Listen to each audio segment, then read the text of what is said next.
Iran's largest anti-government protests in a decade have been spreading across the country. The West continues to pour fuel on the fire.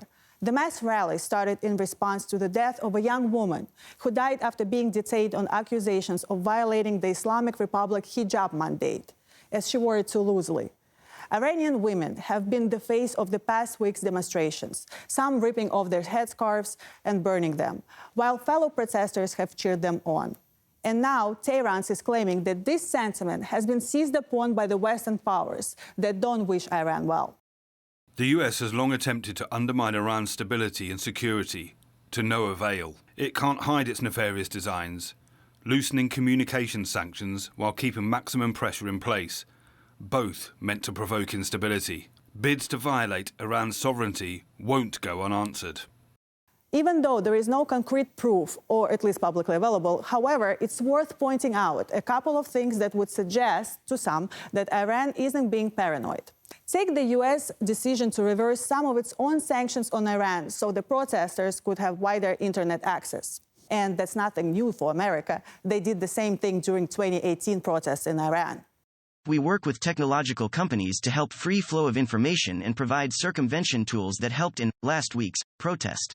We are able to sponsor VPNs, and that allows Iranians to use the internet.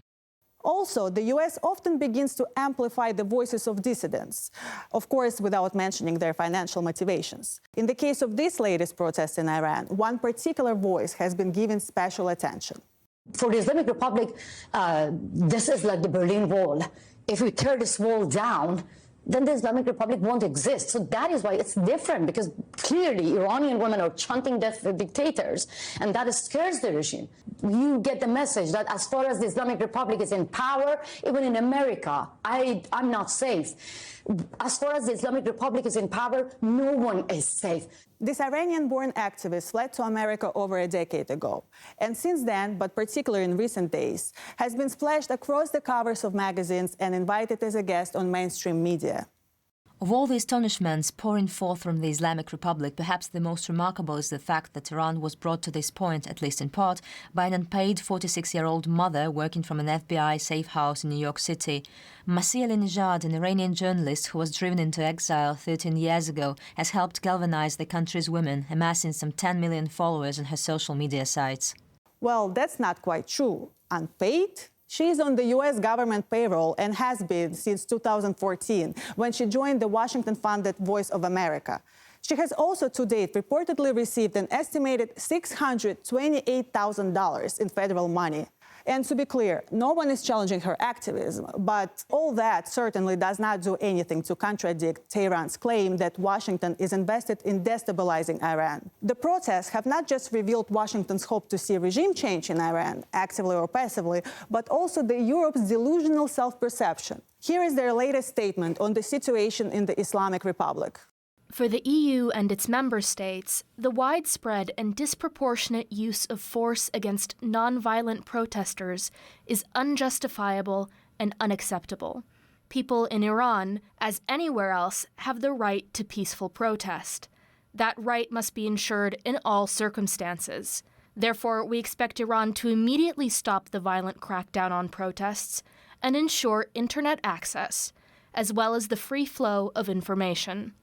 Really?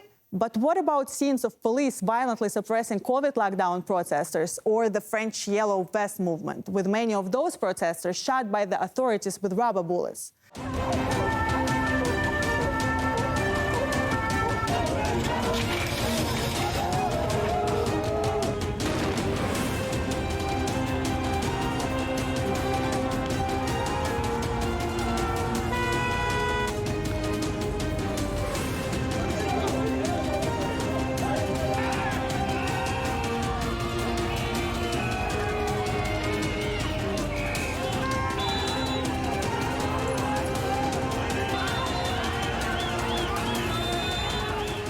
And even more so, with some EU states telling Muslim women what to wear, or rather what not to wear, by banning Islamic veils in public. And as for the free flow of information, the chances are many of you who are watching RT right now are doing it online via VPN.